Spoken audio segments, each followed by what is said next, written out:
All right. So. All right. So we're gonna do a big old CPU tournament of all of our D&D Gen 1 characters, which is red, blue, and raspberry in Soul Calibur. Are you ready, Nick? Yeah, man. I'm here. I'm ready. I'm excited. Yeah. All right. Get into it. So first off, we're gonna do Ivola and Sunny here, and then single elimination for everybody, and we'll get a champion by the end of this sucker here. All right. Do the classic bracket here. All the original characters. Original in air quotes. Original first year. Yeah. There you go. And Gen 1, as you so elegantly put it, actually.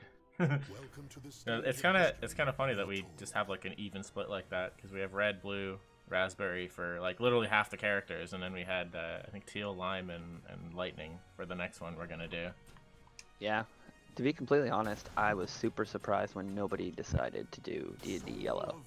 I thought that was a natural progression. I thought the next D&D would be yellow 100%. And even when, not to be sexist, but when Lydia decided to do it, I'm like, oh, you know, Yellow Ranger. She was a girl in Power Rangers. Yeah. True. Yeah, it said she couldn't have pink because Sean picked pink for his logo. Yeah, I was like, oh my god, it's perfect. Red, blue, yellow. I don't know who hasn't played Game Boy, but that's the progression of Pokemon colors, and that's what you do. Yeah, a missed opportunity. Maybe we'll get a yellow someday. You know, Ashton's almost yellow. He's orange. Maybe he'll do one. Alright, go time? Yeah, here we go. Ivola and Sunny. Ivola hailing from D&D Blue. You know, a member of the, what was there? You had like a faction name for the group? That she was part of? Yeah. She was part of the Cult of the Dragon. So her original backstory was she was so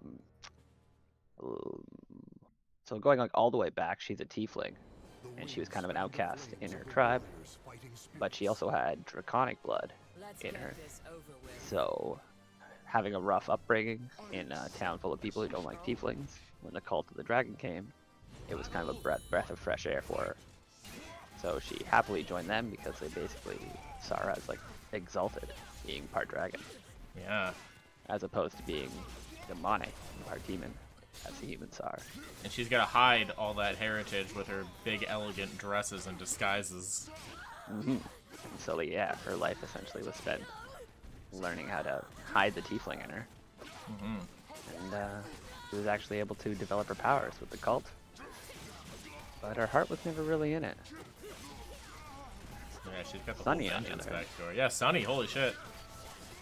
I just got wrecked, actually. Yeah. He was crushing for a while until you mentioned him, and then he got embarrassed and shy. Well, I guess we'll have to talk about him now. Yeah, he's from Raspberry. He's got like that childlike innocence, but somehow is... Oh my god. Broke the shell right off of Sunny. Now he... Poor guy. Poor guy! He's gonna bring the vengeance now. Yeah, he's fine. He loved that shell. He did. So Sunny's a druid. And, well, while he had the shell, he had a fuck ton of armor. Now, I don't know, he's keeping the offensive up, but... During the actual game, I remember his fight style. His backstory, I don't know if we ever really got into it 100%, but he was a powerful AoE user in the actual field. Yeah, he set a lot of traps with his druid magic. Exactly. And he loved to transform and fight. All sorts. I guess we fought a lot of animals in Raspberry, so he was all about the beast fights. Yeah, he's trying to make a lot of friends with the animals. Whereas, like, Nozgoth would just bust them up. Sunny would try to talk to them. Wow, he's got some druid magic going on right now. I don't know what all that red shit is. Pretty serious move. Wow, Ivola though. Sunny. Step it up. Oh. Damn. And there it is. Broke the shell and broke the man. Well, it went to 3 matches. Always a good fight. Ivola was always a glass cannon in blue. She just broke that man right open. Yeah, she cared not for her defense. It was always about the evocation magic. Whatever did the most damage, that's her pick. Yeah. Well, yeah, she did a lot of damage. Being in the same game as like another magic user with Xavius is like completely different playstyle. Mm-hmm. So that's Yeah, Ivola very true. advancing. Speaking of which, next up we have Xavius and Doogan. Both from blue. That's good. Alright, little blue battle here. Yeah. So, what was that? It was blue versus raspberry, so blue takes the cake on the first one. Yeah, and now, you know, blue's gonna win the next one too, but that's the best they can do. Blue is the bomb. Blue is the bomb. I love blue. I don't know how else to put it there. So, tell me about Doogan and Xavius here.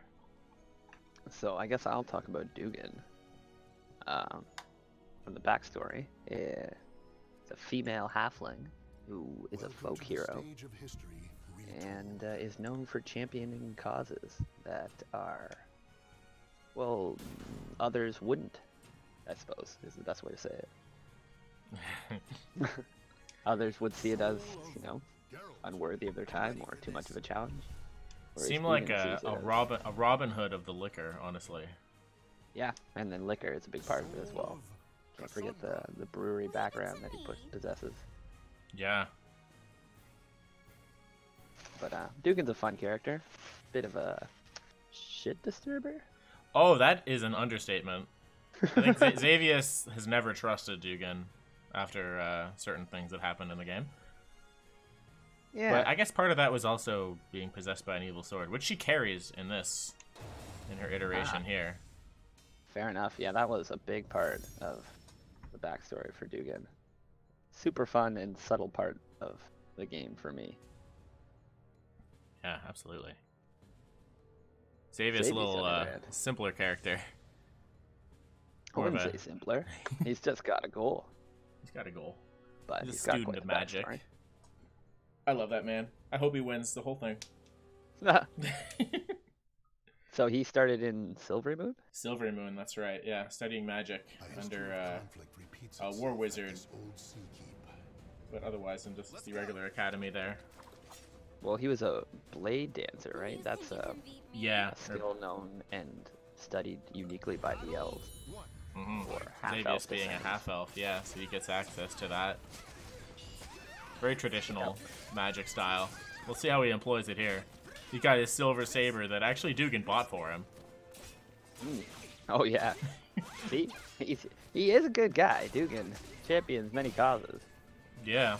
And happily gives away as well, but at the same time makes rash decisions and endangers his allies. A little bit of magic there. Well, yeah, Doogan, follower of the trickster god. I guess you can. Oh my god, that was brutal. Oh, solid KO. Going back to Xavius, though, I want to comment again on the Blade Dancers. I don't know how often it's, or if it's ever brought up in the Legend of Dread series, but in the Forgotten Realms, like, I have seen a few Blade Dancers in the books, and they're some of the coolest characters that have ever existed. Like, they focus entirely on, like, being balanced between martial fighting and spellcasting. Oh, and that is exactly where Xavius is trying to come from here. Yeah, that's like what I imagined. Oh my god! And it just like that. He just ends it. Yeah. And it's down. That's quick. I thought maybe we get another round to talk about it, but yeah, there it is. So we'll have to wait till pulling out the blade dancing. That's crazy, because like Xavius, you never really see him in a 1v1 fight. He's more of like he's got a lot of support and a lot of agility. Mm-hmm. Kind of tricky, but apparently just overpowers Doogan, who might have a bit of the same qualities, being a cleric and a rogue. Doogan is a cleric rogue, so like direct fighting probably isn't his forte. He often finds himself backline stabbing and pounding out the huge damage, but never taking the direct hits. The few times he does, I suppose he has heavy armor. Xavius, on the other hand, is usually straight on the front lines, just dropping spells and then, yeah, doing all sorts of utility magic as opposed to direct damage. Yeah, and the blade dancing kind of traditions, like, it gives him a lot of agility, in addition to being able to cast shield. It's just outrageous. Outrageous potential defenses, as long as he's got energy in the tank. But I guess that concludes that for now. Next up, we have a red versus red, with Barrduun and Ehlora. Alright. I think they had a recent squabble, actually, in-game. With the whole Syllaxia's body thing. Yeah. That was... Barrduun is a battle rager through and through. He's Barrduun is an interesting character, to say the least. He is very headstrong, and he came into the group with such an aggressive, like, backstory towards us, or me in particular, but in my allies, that it just... I don't know. I don't know if anyone's ever really warmed up to him in a sense, because we thought we might have to just kill him at any point. Yeah, speaking from Revan, you know, Barrduun like hating Drow, and we having a Drow in the party who, you know, everybody else knew about. They had a confrontation recently. I think they managed to sort it out, but like, it was a tense situation for a long time. Yeah, we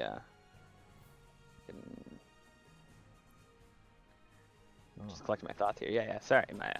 My character, Revan, the Drow, he... I didn't know how to react to Barrduun for the first, like, several sessions we played with him, so... It was interesting seeing how everybody warmed up to him and eventually let him into the group, but at the same time, he was also brazen in battle and caused a lot of, like... yeah, he ruined a lot of tactics. Yeah, definitely.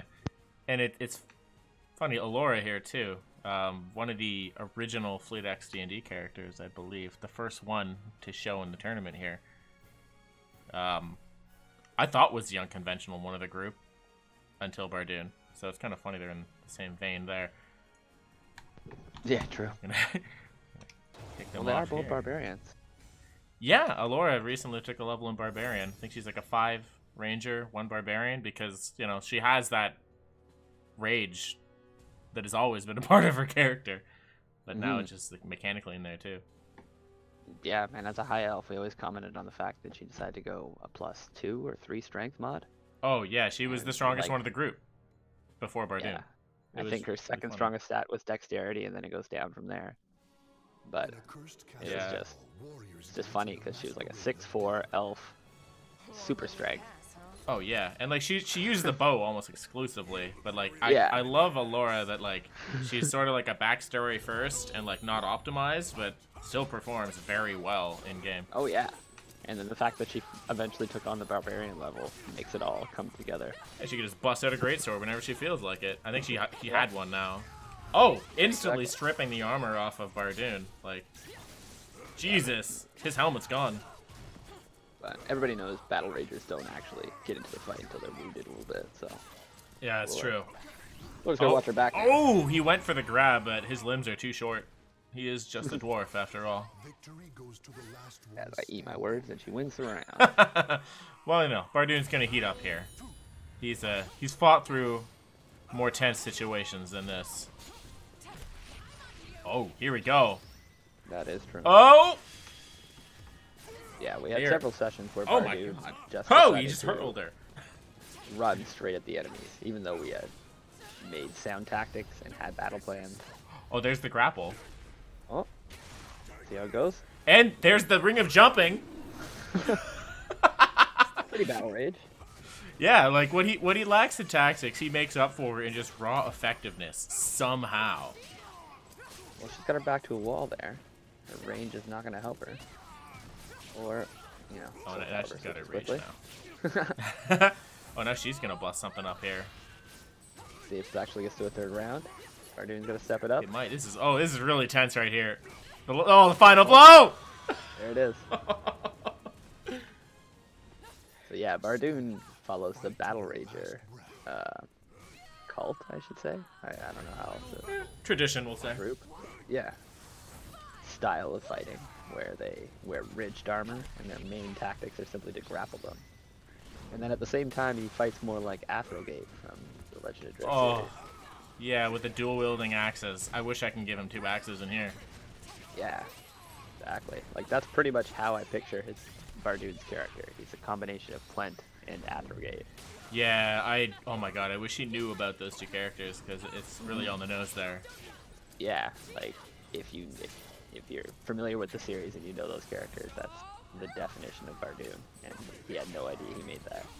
Yeah, it was perfect. Perfect. My god, here it is again. Oh! Down to the wire, and Ehlora takes it. That's 2 of her characters moving on. Damn, yeah. Yeah, Lydia's been Barbarian crushing Ranger. it here so far. Pushes forward. That's fine. Tom's actually got 2 more characters in the bracket. It's true. Tom's is a prolific character maker. I was surprised he let Barrduun live so long. I don't think it was intentional. Like his tactics can only talk about suicide, but like he fought through them all. It's just too effective. Too effective. Yeah. I'm sure he had another one of the wings, but yeah, the character that Barrduun took the place of, Aengil, I think fights in round 6 down here, so we'll see him later. But next up we have your character, Alrighty. Revan, coming up against Dampe, who's the most recent addition to the squad, but his player left, so he's not really probably going to be a fixture, but he's here to round out the cast here, and I thought he was a really interesting character too. Yeah, I enjoyed his addition to the team as a player and as a character. Thought it was really good. Didn't slow down the game much. He was pretty familiar with everything going on, so it worked out really well. Yeah, Dampe being a cleric, a death cleric.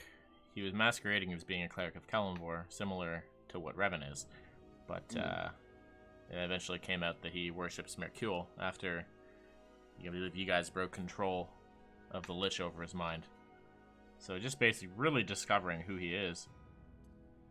Yeah, I think he only got to play 4 or 5 sessions with us at most, right? Yeah. Like he joined the group as we were on our way to fight one of the main bosses, and he's kind of he was under my control essentially, I think. Yeah, you've been driving him in combat, yeah. And so now essentially he's just a strong NPC. His players left. Yeah. Still has a big role to play in the story, but we'll see how that shakes out. Yeah. Yeah. I mean, I imagine you retiring as NPC after this part of the story clears up. Maybe you can come back one day. Yeah, that's how I think about all the NPCs in Red, is that as long as they have a role to play, they can be there, and you can have them in the party if you want, but they don't mean to be fixtures or anything like that. Yeah, exactly. And then Revan, on the other hand, I know everybody's waiting to hear about that. Yeah, there's another OG right there. Yep, he's my main character there, the first one I made. Essentially, I didn't know how long we'd be playing this or how many games we'd be playing. Apparently for over 2 years. Yeah, I mean it's fun. It adds a lot to my life, creative. But yeah, I wanted to make sure that I played a character that I loved and that was interesting, and didn't really show off my knowledge of the world, but I did have that knowledge, and I wanted to make sure I did something with it that I enjoyed. So I combined all my favorite dark elves and made Revan. It's actually really convenient because you having all that knowledge of the world and making a character like that, I've actually hinged a lot of the plot hooks around it, just because you have been sort of the driving force in that campaign as far as what to do and goal setting. So Revan has been very intertwined with, well, I guess, the faction that you guys have been fighting pretty much up until recently, with the Cult of Loptir being mostly Drow based. Well, yeah, I mean, it's interesting how your first character tends to be just an imprint of yourself. And so, me having a relatively big personality works well with Revan. And then I did not intentionally do any of the backstory for you to play on, but the fact that you use Drow as your villains, it just kind of all worked perfectly. Oh, it's convenient because we read the same books. We have the same, basically the same D&D knowledge with all the backstory and all that. You probably have gaining more since you went so deep into the audiobooks. But yeah, well, recently I veered off the one area giving me like a breath of fresh air for like the rest of favor. But still love the Legend of the Oh, Grids. damn. Still fall back on it. Let's see. I don't think all my knowledge for the D&D. I don't think we even spoke about Revan's class yet, but he's an Earth Sorcerer coming in with a shield. So another spellcaster against Dampe's Cleric Rogue combo. Yeah, we'll see how that goes down for me. I think it's the same combination that Oh damn. Doogan was using earlier. It is, yeah. But I do love the class that I was able to pick in D&D Red. The Earth Sorcerer being, I think, not from the original player's guide, but maybe one of the expansions. Yeah, it was an Unearthed Arcana, I believe. And then it eventually did come out in... Oh, yeah. Good kick. I don't know if you noticed the winged boots on the bottom that Revan is wearing. Ooh, If yeah. you could drop it to find your character from like the very first quest you guys went on. Yeah, I Rolling think that lucky like session 100. 8 or 9, you gave us like a random reward out of like a D100. Yeah. I got 99, and oh my god, it's been game-changing. Got a pair of boots that allows me to fly for 4 hours a day, and I just abuse that in every capacity that I'm able to. It is amazing. Coming in with dark vision, flight, darkness, range attacks. Oh, Dampe though, using his... What?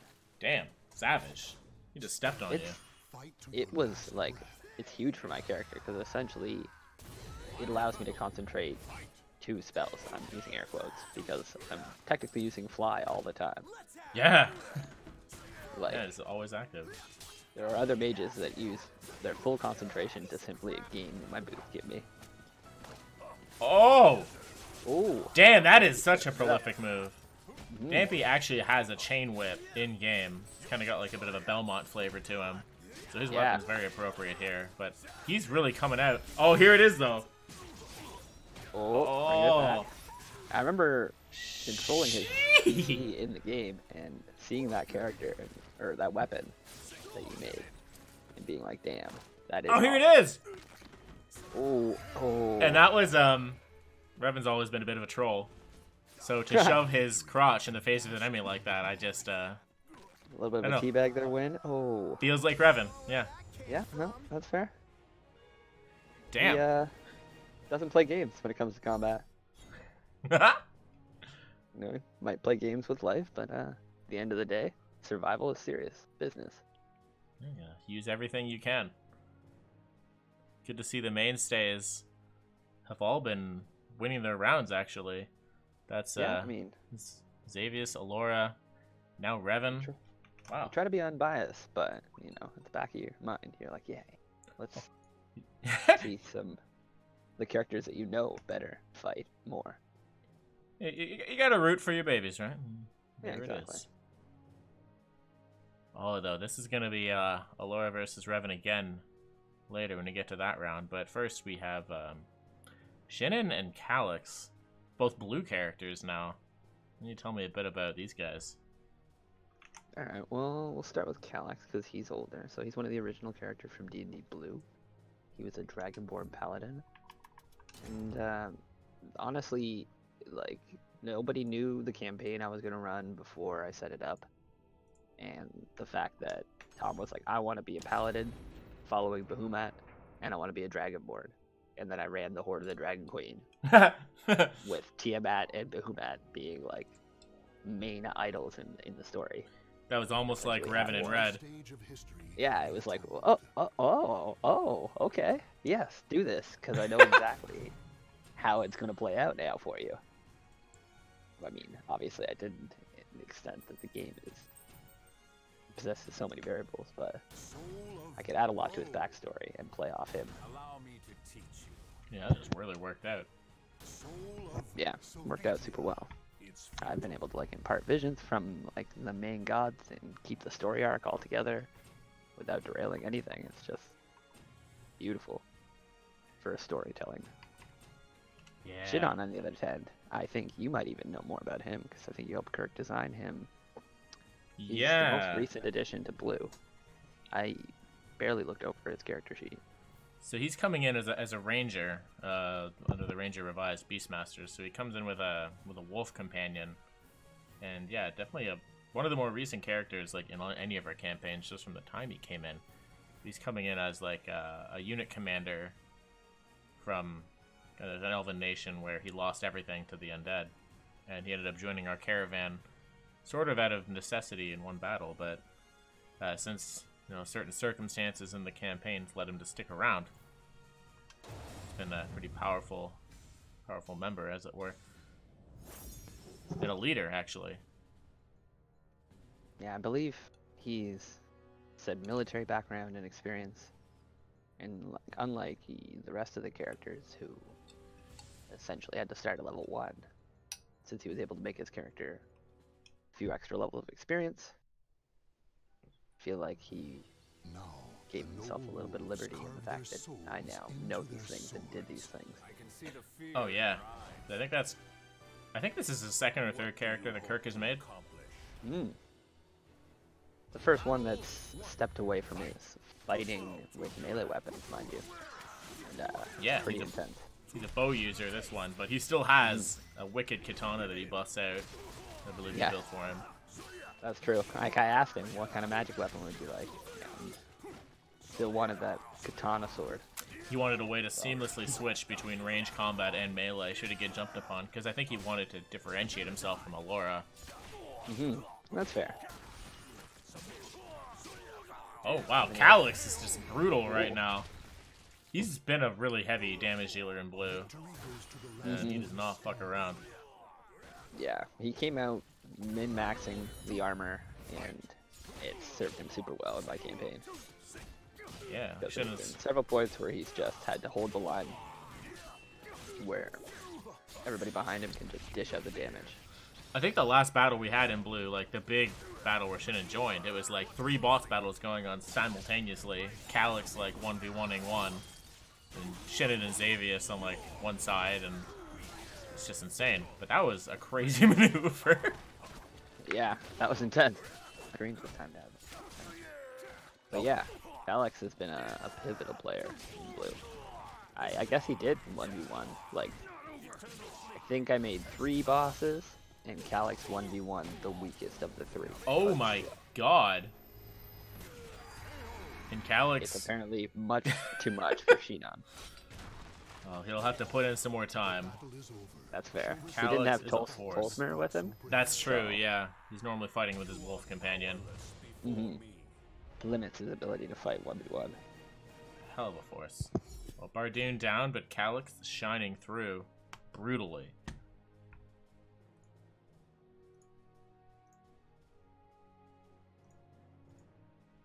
Alright, moving along. Now we have Tom's first character, Aengil, an old mainstay of Red before he tragically died in battle, versus Nozgoth, I guess my second character, Minotaur, that I very much enjoy. Tom just loves to make controversial characters, eh? Yeah, Aengil, definitely spoke with his daggers, which made a lot of early NPC characters very interesting. A wood elf rogue, I think he made him. And the first encounter we had with him, he tried to rob us. Oh, that was How do I roll the dice to rob the other player? I had to put a damper on that real quick. It was like, oh god, this is how this is going, and like, that was always his first thought. Yeah. Rogue to the end. Yeah. No, it's interesting. It was a dynamic I wasn't expecting, but it is what it is. That's part of D&D. Yeah. Who is he fighting? Nozgoth. He's fighting the Minotaur. Oh my. I love Nozgoth. Oh, me too. How do you pronounce? Did I pronouncing his name wrong? Nozgoth, yeah. Nozgoth, okay. So yeah, he just reminds me of Tangarth. That was the idea, actually. I picture him as, I just see him as that, and I call him Nozgoth. Actually, from Nozgoth's backstory, the captain he served was Tangarth on a pirate ship, because Nozgoth is from a clan of, or a nation rather, basically Minotaur pirates, who had dominated the seas up until they essentially got destroyed by the big bad of Raspberry, and it's been a quest of kind of vengeance and redemption for Nozgoth ever since. Quite tightly with Nathaniel, who I think fights next after this. Nice. So their backstories are intertwined a little bit. Yeah, no, it was kind of fun to make characters that kind of played off each other, because that way, regardless of what the story was doing, we could do our own thing. Oh, yeah, I don't think I could ever make a character a different way again. Like, it's so convenient just having that, like, standoffish relationship with somebody. Mm-hmm. Like, well, at least, you know I can trust you because we made our characters so that we can trust each other. Yeah, and, you know, falling back on that makes it less of a struggle. Yeah. Are you ready?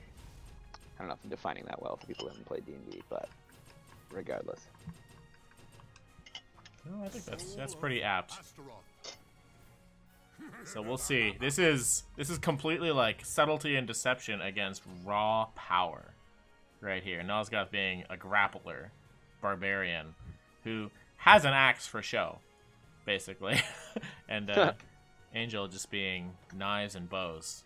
So we'll see how this fight turns out. I'm actually interested to see. Sounds good.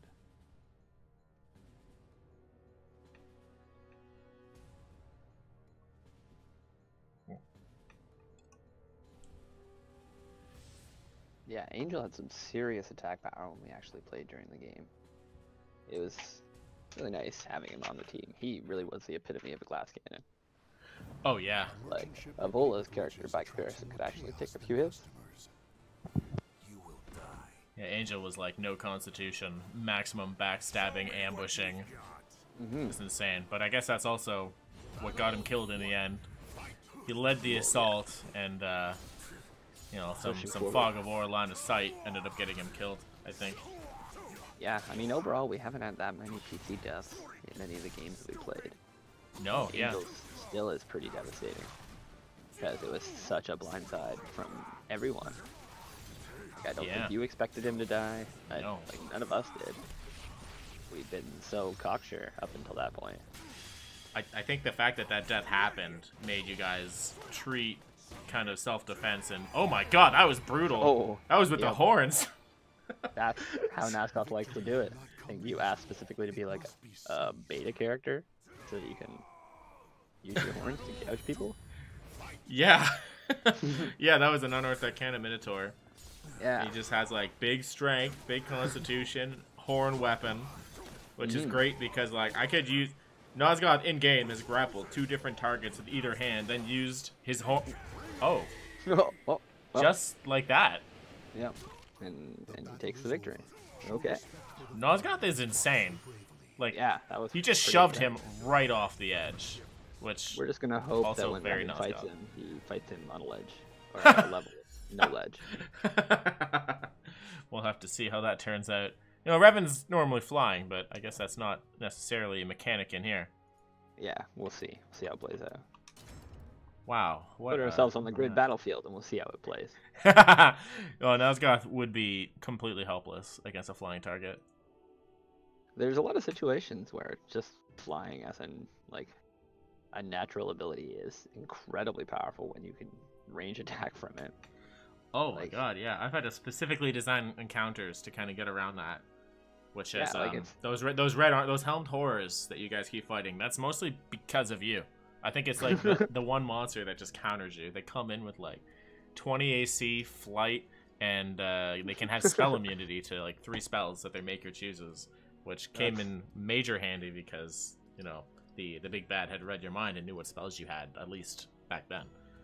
It kind of makes sense because, like, and it took me a while to like learn that as a tactic. I remember us fighting undead zombies in a forest one time and me being like, well, why the hell am I even on the ground? These guys have no range attacks, and they're just waddling towards me. I fly 30 feet in the air and bombard them. It's been very effective in the past. Like for our next round, we have Pheoniix and Nathaniel. Pheoniix being another one of the original characters. That's Kirk's gladiator fighter, and Nathaniel being the aforementioned warlock who is tied to Nozgoth and his backstory. What can you say about those fine folk we have here? Yeah, I enjoyed making him a warlock. I originally thought it would be more versatile for some reason, but as I got into it and read more, I decided to switch up his class and get into melee fighting. Ah, So I think he took a level in Rogue last time we played. interesting. Just so I could get in there and make it a bit more personal. Because we're fighting a lot of giant creatures, I guess. And the spells that I have were not super effective against them. Just needed to lay the damage on them. Yeah, it's been a lot of Titans that we fought in Raspberry. Mm-hmm. A lot of Titans. So his main tactic ended up just being summoning a Psychic Sword and using that as the finesse weapon for Rogue. This is a... He really doesn't have any weapons. We haven't really gone to many stores, and actually we haven't earned any money. That's the thing. Yeah, we haven't really got our paychecks yet. Yeah. This is in contrast to Pheoniix, he's coming in loaded with weapons. He's been a dual-wielding sword fighter, and honestly one of the most effective characters I've seen in any of our campaigns, just with how he just handles situations. Like, between Revan and Pheoniix, like, you guys have bent most encounters right over. Mm-hmm. Encounters that we had no business doing so. Which is kind of the hilarious part. Like, I don't know if it's just Kirk and his luck and skill with gaming, or the fact that the champion class for the fighter is actually incredibly powerful. Because he gets that crit on 19, and then he just friggin' cuts things down. Like, yeah, take the mobility feat, so he's just in and out and all around. mm-hmm. It's outrageous. So going from a 5% chance to a 10% chance to crit, Kirk has cut down some serious opponents that, again, had no business beating. That's true, actually. Hearing it in percentage-wise, that's crazy. Mm-hmm. What that actually means to the crit rating. Exactly. And then all of a sudden, he's doubled his crit rating, and it shows. At the end of the day, like it's a few and far between when we roll, but the day when Kirk's critting twice as much as anybody else, and he's attacking 3-4 times a turn when he does his second wind or things like that. So he's rolling triple the dice. So like based on the percentages, if he's got a 10% chance and he rolls triple the dice, he crits a hell of a lot. There's actually there's a part in one of his like solo sessions where he had like a casual arena fight with Steiner in a bar before he was really a character in the game. And it was sort of an unwinnable fight with how much HP I'd given him. But I also ruled that like every crit will be like a potential knock him out attack on like a saving throw. And Pheoniix rolls like 7 crits over the course of this. Wow, actually. Nathaniel had no melee skills a second ago, but he was on the downpour there. Well, his Eldritch Blast with the pushback is actually really, really effective. Oh yeah, that's situations hilarious like this. addition. So we'll see if Pheoniix can bring it back here. He's on the back foot for sure. Oh my god, the speed of his attacks though. Mm-hmm. Oh, but Nathaniel's throwing the defense. Just to follow up on what you're saying, I know Pheoniix has won several bar fights against people that were just, you were just like, yeah, no, but this guy's far too big and huge, and he's a dex fighter. Oh. So He is a dex essentially fighter. he's like outmaneuvering these guys. Oh, this is... down to the Oh, wire. god! Okay. Okay. That was insane. A little bit unexpected, but that's kind of Nathaniel's thing. People do not see him coming. Yeah.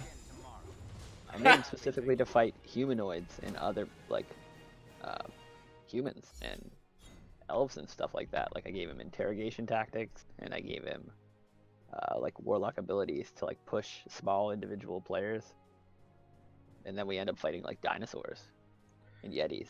So this is, like, the first battle that's been in Nathaniel's court. Yeah. His backstory was that he was a police officer, well, an investigator on a coastal town, and his parents were strong spellcasters for the city. So when he failed to develop natural magic or train with the discipline needed, he decided to follow another path of warlockdom and adventure and grow his skills. Apparently his skills have grown beyond Pheoniix, the arena gladiator. I did not expect. Yeah, that was actually a hell of an upset. I thought Pheoniix was going to make comeback with a comeback there, but damn, Nathaniel though winning another one for Raspberry. The last battle in round 1 looks like it's going to be Syllica from Raspberry and also Ellie from Raspberry. All right. So Yeah, what can you say about those guys? That was Tom's character versus Taros, I believe. Syllica. Syllica. Yeah, she's the aquatic elf. Yeah. Another childlike innocence character, arcane archer, I believe. Which super interesting character in my opinion, with little character development given in the actual game. Like I don't know if it was the personality Tom gave her or Tom's decision on how to play her, but I just didn't get to know her well. Yeah, I think I'm inclined to agree. She's a very quiet character, and I think Lydia as a DM has done a lot with him to kind of give him some latent powers, but it hasn't come out yet. It had something to do with like the dragons themselves, and he gained some powers from that, but I feel like Tom decided her personality would be meek and meager, and wouldn't be sharing that information without prompting, and that prompting never came. I suppose that's kind of on us. But Perhaps. At the same time, we get wrapped up in the story and our own characters, so you could kind of expect them to just give you that information at some point. Now Ellie, though, that's a character that I found very interesting. Like the complete opposite of Syllica, exactly. as far as like being outgoing. Came into that game with an enthusiasm that we didn't have at the time. Oh, it's been a joy to see. Yeah, no, she really took to the game, and she made that character, and she gave her the what's her name? The halfling bard. Flo from the commercials. Oh God, yeah. That's exactly what it is. That's exactly what it is. Oh, campaign recaps have never been the same. Yeah, no, she did a good job, and her character was actually a really good addition to our team as a bard, with anti-magic properties and like a ranged attack and healing, I think. Yeah, she's got her crossbow, she's got silence. Actually, a combo with Nozgoth we've had is her to silence and a Nozgoth to just grapple the spellcaster into the zone and just completely shut down. Yeah, so it was a good addition to our team for sure. She came in with the most synergy, and to top it off, she actually knew what the hell was going on, which was great. Oh yeah, I believe everybody from the Raspberry crew technically works for her. Yeah, that was the role. I think the game started, we were all prisoners, essentially accused of wrong crimes, and given the opportunity to not be prisoners by obeying. And so Ellie was basically our warden. Yeah. I think she joined us in session 3 or 4 and knew what the hell was up. She's there to protect the investment of our benefactors. Actually, didn't we meet her in a brothel? I think so, yeah. That sounds about right. Yeah, insanely hype. Insanely. There was several brothels in Raspberry. Yeah, that's been almost a running theme of these. I love it. Oh my God! She just punched Syllica in the face. There it is. Quite the move. Oh, and there's another. Jesus. And there's revenge. But Syllica, on the flip side, was an arcane archer, which I thought was one of the cooler classes that was introduced in the game. I don't know if it actually made it to a release version, but it was certainly an arcane arcana for the fighter class. Yeah. Basically made them into a magic archer. It's a really cool class. Yeah. Ellie just edges through here, keeping Syllica in line for now. Mm-hmm. So he was a fighter, right? Yeah, it was a fighter, yeah. An arcane archer fighter. We've seen quite a few action surges come out. It's a really cool class. I always found it interesting, but it made sense as well when I read it, because fighters gain abilities with all weapons. So it would make sense that there is one that emphasizes range. Yeah. As opposed to making it all rangers. No, it's name perfect. kind of implies that that's how it should be, but it shouldn't be, I suppose. Yeah, and like the ranger too. It's like the ranger does have some melee fighting classes, so it a kind of lot, yeah. Oh, that's the round for Ellie. All right, Ellie taking the victory. Well, you could say that Barrduun from Teal is a melee ranger, so you can definitely do it. Yeah, exactly, with high effectiveness, and even I was just thinking of Dritz himself from. Oh yeah, another ranger. Yeah, a Beastmaster probably, I guess. with Guinevere. Well, yeah, I'm not 100% what his class would be, considering he summons the Astro Beast and doesn't have one always, but That's like true. he might be like a tunnel fighter. I don't know if you remember that class. I do, yeah, I do. They get like reaction when they like Was, move in upon them. That was a fighting style, I think. Yeah. That was well, that was round 1 from the tournament here. Through. Are you Second bracket. Are you good to go to round 2? I'm going to fix myself a quick drink. Give me 10 seconds here. We'll run to the kitchen. All right. Do it up. I'll just talk. That was yeah, that was Ellie. So what do we got here? We got a member of blue, 2 members of blue, a member of red, 2 members of red, another blue, and then 3 raspberries. So that's, yeah, 2 reds, 3 blues, 3 raspberries. So red is on the down low right now, which is ironic because they came in with the most characters because Aengil died and had to remake Barrduun. So we'll see who ends up winning here. It's going to be blue versus blue next round, and then red versus red, and then blue versus raspberry and raspberry versus raspberry. Yeah, it kind of worked out kind of funny. But you know, I guess you can say the commentators' favorites, Xavius and Revan, still in the bracket here. Both fighting Lydia's characters. So we'll see how that goes. Actually, that's these guys have always had some backstory between each other, or not backstory, rather synergy and quips, I'll say. Oh, is Ehlora fighting? Ehlora v Revan and Ivola v my. Xavius. Like, that's actually hilarious to me that it worked out this way.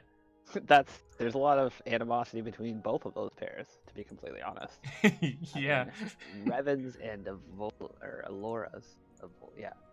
Revan's and Elora's is more playful. Evola's and Xavius is more like professional. Yeah. That makes sense. Like, oh, peers, absolutely. like coworkers and friends. I will say there was a lot of mistrust coming out because I believe when they first met, Chadwick was dueling Landragosa, and then Xavius wanted to kind of support him in his duel to sacrifice himself basically for the keep.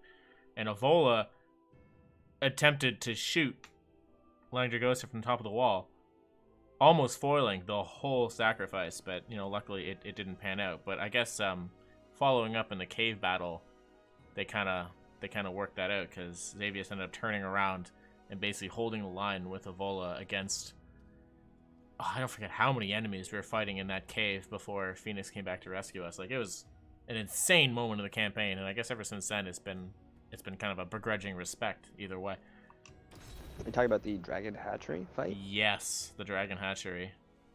Yeah, Evola was a very interesting character. Like, she, like I said earlier, was originally a member of the Cult of the Dragon, which is actually the main bad guys in the Campaign of the Blue.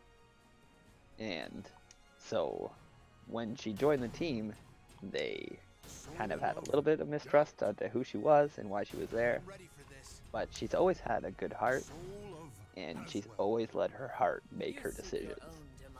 And that costs her trust amongst her allies, who use their brain. Yeah, Xavius being a straight-up student of magic versus Evola being a passionate magic user. They're sort of opposites in that regard, the way they approach the craft and situations in general, but seems like her heart's in the right place, even if she has a lot of vengeful tendencies that Xavius wouldn't follow. But you know, that's exactly it, right? She'll do things that would essentially cost the team their tactics, but at the same time, she'll be the one to sacrifice herself for the team quickly. Right? Yeah. It's an interesting combination of brash thinking and bravery. Yeah, it is. It is. And like, Xavius has had some moments of bravery, but it's mostly been calculated. It's mostly like, I can survive this. He's going to stand his ground. But like, nothing. I mean, Xavius has had his moments. I remember when he dove in against Landragosa. Landragosa had felt 3 of the party members. In that fucking tunnel. I think actually only you were up against Landragosa. He put down everyone, and then he put down Callex, and he was pushing forward in the staircase, and you teleported past him, used your move to bring Callex back, like, and turn the fight around. Oh, that was like, almost. I was like, oh my god, right you guys there. are gonna wipe. Yeah, and this is the end. Because you guys came barreling in to essentially the toughest fight I've thrown you in almost in blue. And ironic, the way that one started was following Evola's relentless pursuit of the man. That's true. That's how, like, it's perfect how that turned out. Exactly. Combination of magic users. We got passion and calculation, and it's got you guys through some serious stuff. Oh. So Evola got the leg up in this match here, but you gotta watch out for those ledges with these whip users. Yeah, that's true. Oh, here we go. Keeping him down with hold person, and there's the green flame blade. Bam. Big concentration. Strong DC. The bull's come back with big implication. Watch herself. She might just blow herself up with these. It's happened before. Yeah. Oh my god, but she is a strong fighter. Yeah, she's. Can Xavius hold the line? No slouch. She is the abyssal class tiefling. Oh! Oh, with the parry! She has a heavy amount of health for a spellcaster, and she steals the victory. Oh my god! Or Lydia sweep this tournament. She is poised to do it. I thought Xavius had the leg up there, but yep. Like you said, she had just enough health. Oh, rough. My god. What a match. If you were to picture them fighting in an actual D&D field, it would be a struggle on both accounts. It'd be something similar to that, and Evola might take it just with her offensive magic. It's true, yeah. Like, Xavius is agile. He can get there, but he's never been a damage dealer. Like, he can deal just enough, but yeah, he's a supportive fighter in the end. He basically comes equipped with everything that the campaign requires. So I love having Xavius as a crew member. You come ready with spell detection, read thoughts, like tech or see invisibility on occasion, and you actually think and calculate and read through the things that I plotted. Yeah, he's essentially a strategist and a red mage, kind of being able to do everything just enough. But then you have Evola. Yeah, I mean, you got like the magic that blinds people, you got the magic that stuns them, but on the flip side, Evola brings all the damage. I think she picked lightning, fireball. Like, lightning bolt and fireball. It's like, oh my god. Do you need both of those things? I even asked her. I was like, are you certain you want 2 of the heaviest evocation spells as your level 5 choice? And she's like, yes. Absolutely. I want to swap out magic missile. I want fireball and lightning bolt. That really speaks to Lydia's personality too. I love it. And now we have another one of Lydia's characters against yours. All right. It has this has been the end result of how much bickering between Ehlora and Revan. Playful jabs.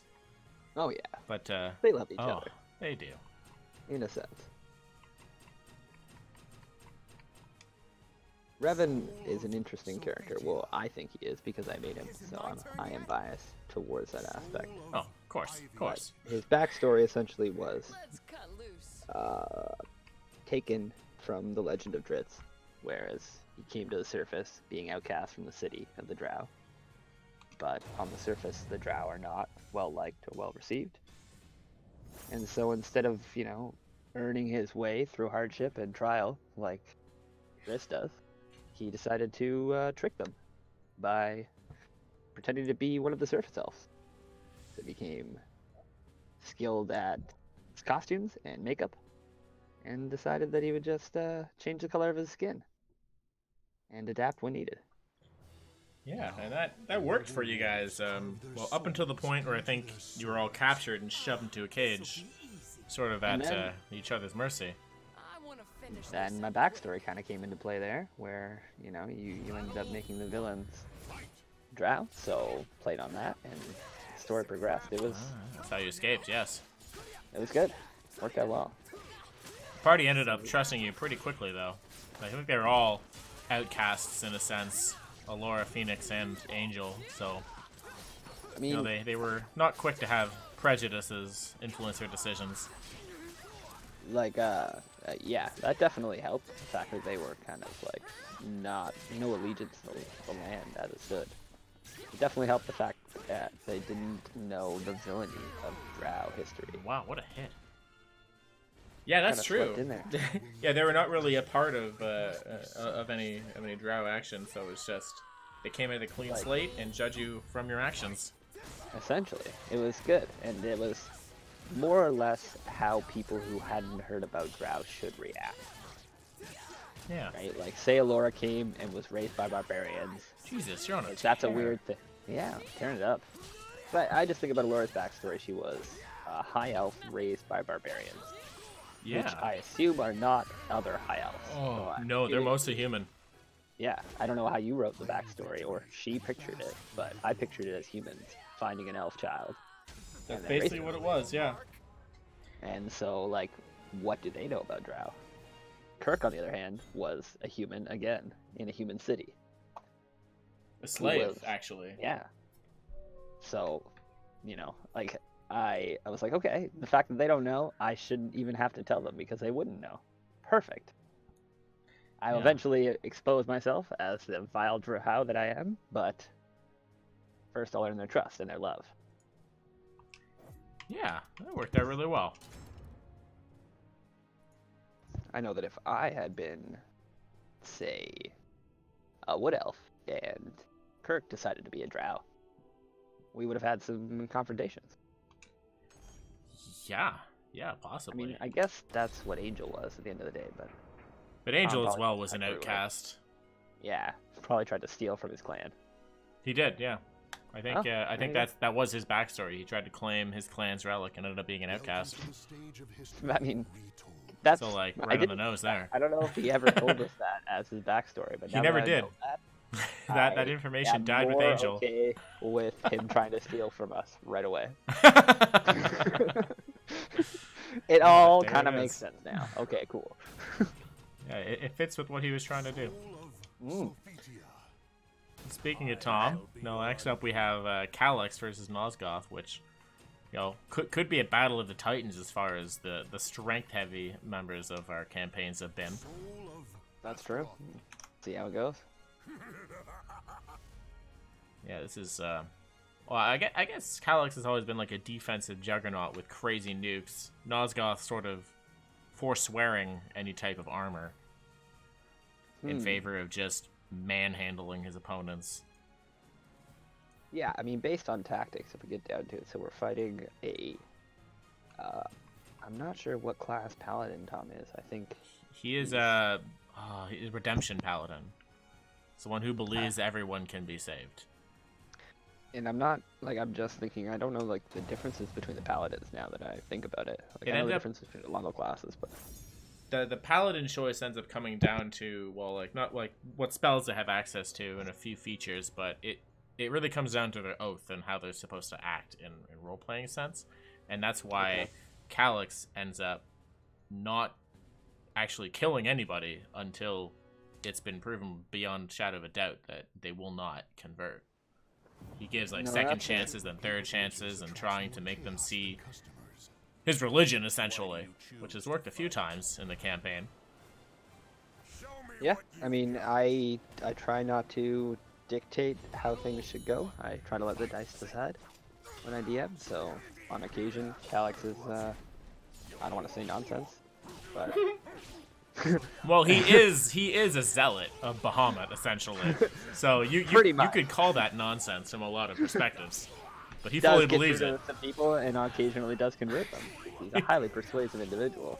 He is, yeah. But it is a realm filled with many gods. That's actually why I believe one of his class traits is that like insane charisma boost, just for that purpose of convincing people. Oh, the grapple! Honestly, he's done it well. Gotta give him credit where credit's due. When he rolls like a 29, I'm like, yeah, that guy believes you. Yeah, you got him. Oh, Nozgoth's coming out hard. I thought Callex was gonna sweep that one. You know, he came in with a grapple and a shove, and this is what Nozgoth is all about. Naz, on the other hand, he is straight barbarian. Nozgoth is pure barbarian, yes. What level did we end up getting to in Raspberry? 4? Raspberry is at 4, yeah. So Nozgoth just got to the point where he gets a feat, and that one came from essentially training with Nathaniel to basically get the Mage Slayer feat to learn how to counter magic users. Oh my god! He just runs away with it, suppressing Callex's magic. He just broke Callex in half. That's, yeah, I mean, he puts him into a grapple. I don't know what Callex would do.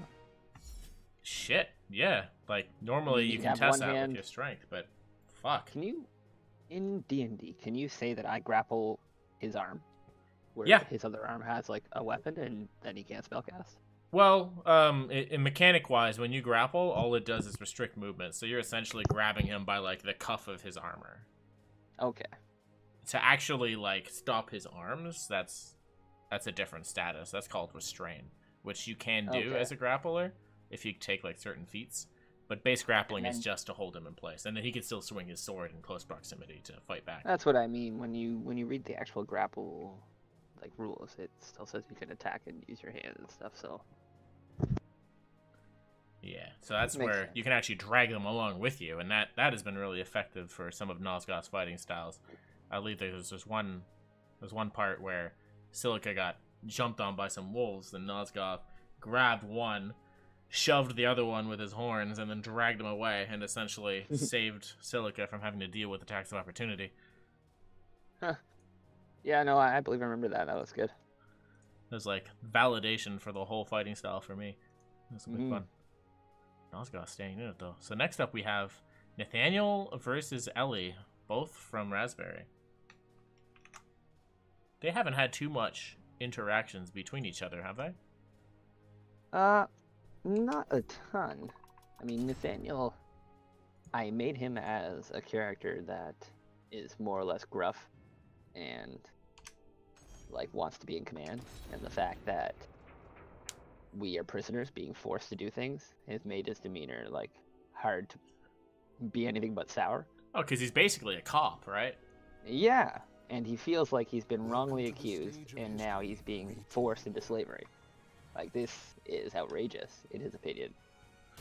Yeah. Like, right from the get-go, I was like, well, Nathaniel would fight them. Right at the beginning. Yeah, Nozgoth almost ended up doing the same thing, because, like, they took his flag, like, the last keepsake he had. We weren't given a lot of heads up onto what Raspberry would entail. So I made Nathaniel basically a cop on the prowl for bad guys. And we ended up being put in prison right away. I'm like, oh, I would have made a character with a little bit of a different back story. Yeah, it's really funny the way that turned out. But at the very least, I'm happy about, I guess, the relationship that Nozgoth and Nathaniel have.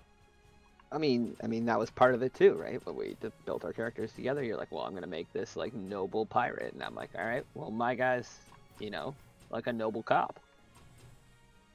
Yeah.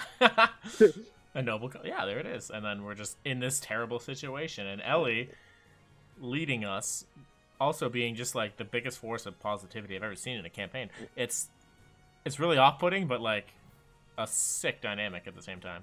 Oh yeah, I love how my sister plays it, but at the same time, I base Nathaniel off Robilliard. Oh, I love Robilliard. And he's, like, an awesome character, but at the same time, he doesn't bullshit. Mm-hmm. Like, he's a bit of a dick. Yeah, exactly.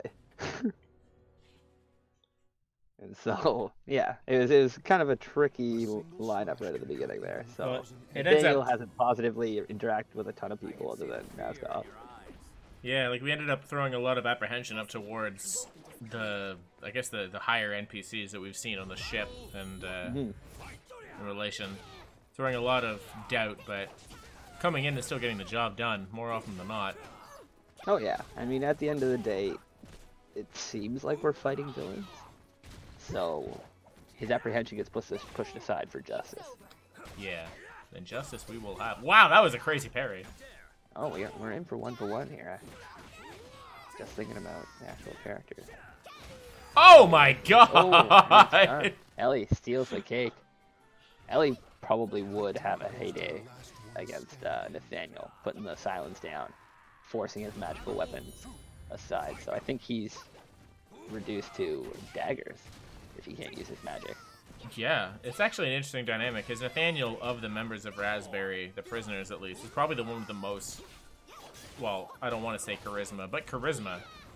As far as, like, who's going to cause a problem against the authority, it's going to be Nathaniel. So here's Ellie as the perfect counter to that. No. You stop. You play by the rules. It's actually perfect. I can't believe I just I realized make that. the rules. Yeah, we're gonna do this. Yeah. Yeah, I decided to put him into the rogue class, but I wanted to do something a little different, so his main weapon is the Psychic Blade. Oh, yeah. He can recover on short rest because he's got the 2 Warlock slots. So twice I can pull out the Psychic Blade, use it as a finesse weapon, and just dish out the damage. Oh my god, is this a comeback? It's looking like it. And the Eldritch Blast! Ah! Oh! I didn't think that was gonna do it! Jesus! No, I didn't think so either. That's a lot of damage. Apparently, we just broke the shackles. Yep. That means Nathaniel goes up to fight Nozgoth. The Callex class in Soul Calibur has always been strong against the Maxi class. Yeah, that's been a bit of your Soul Calibur history right there. Always. Yeah, just putting the D&D aside, we're looking at the classes, the characters here in Soul Cal. Like, that staff just demos the nunchucks. Nunchucks can demo a lot of things, but frick, that staff just swings so wide. Yeah. So now, I guess in the bracket left we have the Battle of the Sorcerers with Ivola and Revan. You're both very similar, like, on paper, but then you guys took it in completely different directions. Yeah. With Ivola and Revan there. Well, even with our backstories and everything, like, I could have made Revan's backstory, I could have made him a wizard easily and put the exact same backstory in. You could have, yeah. Like, I played off the idea of the Dark Elf city having 3, like, schools, essentially. And, like, one of them being magic and the arcane use. And so, like, I said Revan went there, but since he was a sorcerer, he wouldn't study. And he just naturally was good at magic, so he was basically tossed out. But, like, while he was there, he still understood, like, discipline and magic and training and the use of it. And actually got to practice. Because sorcerers, for all intents and purposes, are very rare. Mm-hmm. So, I mean, like, seeing how different people handle that is interesting. Yeah, I mean, in the lore itself, they talk about sorcerers being more or less freaks of a situation. Because they don't have to study, and they're just kind of blessed with magic. So, it's an interesting class, but definitely a class that's less common in the Forgotten Realms world than wizards, as any class can study and become knowledgeable with spells. Yeah. And then I think we both took naturally. Scorching Ray. I know you both have Scorching Ray. I was going to talk about our backgrounds. We both took Charlatan, actually. Oh yeah, that's true. Yeah, because you both like hide your identities. Mm-hmm. Just so because you are like those kind of races. Yeah. It's an interesting combination to have that Charlatan with the sorcerer, because charisma is your main, and the charlatans play off charisma abilities. So it's a good combination for sure. That is true. And Revan really bringing that to the max. Well, yeah. I mean, he had to basically trick everyone to live through the society. Yeah, and you ended up being the face of your group as well. I mean, unintentionally, but, you know, he is relatively charismatic. Oh! That was actually insane. Back and forth there. This is... Oh, you must be... Damn! Ivola coming out with it there. She had her into a wall for a moment there, and then Revan just got turned on here. Let's see how it goes. Revan's got one use of the special on the top there, so we'll see if he uses it here. Mm-hmm. But damn, I never know about the specials here. I've never been good with them in Soul Cal 5. Well, these computers, they know how to use them. Yep. We should be seeing one soon from Revan, because he is straight up back against a wall right now. Ivola, just the offenses are insane. Come on. Bring it back, Revan. You got Oh, this. and the kick to the crotch. Don't start talking about oh. Whoa! Evola And the just glass sweeps him. cannon, Ivola. You might be right. Lydia might be taking this whole thing. Her characters are powerful. Essentially, she is the epitome of glass cannon. But she also picked a class with a huge amount of health. And she picked a naturally defensive background for her sorcerer as well. So it's an interesting combination of she decided to be a dragon because she likes dragons, but that was the heaviest defensive class for the sorcerers. So she just naturally grew scales. Oh yeah, it really and worked then out she for decided to pick all offense. Whereas my guy is a bit more of a hybrid. I put a class into healing. If I went toe-to-toe with Ivola, it would be a tough fight. If she tried to melee fight me, I could hold my own. But she would never do that. No. Right? Because she's all artillery. And it's kind of, that's the one fight where your flight would not give you any advantage. It's what I'm thinking, like, she's one of the few PC characters that I would not want to fight at all. She would just throw lightning at me and have the same amount of mana as me. Plus, my skills essentially are just, like, being good at everything in a small capacity. Very much like Xavius. Yeah, they're very similar characters. Both, unfortunately out of the bracket now. Yeah, I mean, I put a bit in to support my allies, just so that our team fights actually get there, and it served us well. But 1v1s, I would probably be lacking. It's crazy looking at the bracket now. We have Ivola, Nozgoth, and Nathaniel left. Like, could you have even called at the beginning like that? Would be who would be left here? Like, they're all very, I guess, new characters. Ivola being probably the oldest one at this point, but she still seems not as prolific as Ehlora, as it were. This is going to be a battle of close friends. We'll see how it goes here. Step away for 10 seconds here and start it up. I'll be right back. All right. I don't know what would have caused this altercation, but damn, this is gonna be a hard one for Nathaniel because Nozgoth is just a brute tank coming in with grapples. We'll see how it goes. Is this gonna be Warlock versus Sorcerer in the finals, or Barbarian versus Sorcerer? A merchant ship replete with riches attracts more chaos than customers. Fighting near a pirate ship, which is very central to both of these characters' backstories. Battle 1. Fight. Being very cautious. We'll see how it goes here, but damn. Yeah, they're just measuring each other up here. No damage has actually been landed. Oh, there we go. I think we didn't really touch on the backstory between these two characters, but essentially after Nozgoth's ship was destroyed by the spellcasters from the enemy faction, Nathaniel was the one who picked Nozgoth up from the beaches of the nearby island, essentially rescuing him from his pursuers. Oh my god! And Nozgoth just destroyed. Even after he saved him on the beach. Even after he saved him, it's just... At the end of the day, I guess Nozgoth takes combat very seriously as a way to either settle disputes or to set a hierarchy. It's a straight-up warrior faction. Yeah, well, we start the battle like 80 yards apart. We'll see how it goes. Huh? Indeed, yeah. Well, Nozgoth would have a hell of a time making it through. But I picture these two characters having sparred a lot in game, just as a way of just like training against those sorts of types of fighting. Oh! Here comes some Warlock powers. You mastered a feat with the Mage Slayer feat, yes. From Nathaniel as well. Oh! Oh, what happened to me there? I thought I was on the offensive. You were. It looks like that move that you used was draining your health at the cost of hyper offensive. Huh. Well, that does sound about right, yeah. Warlock tactics tend to be win some...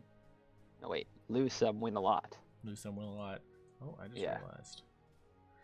I knew it was inevitable, but I messed up the placement of the logos for that match. Oh, Eh, it happens. Spun me for a loop there. There it is, Raspberry versus Raspberry, and Nozgoth with the win. This is, I knew Nozgoth was going to be a contender in this fight, but finalist versus Ivola.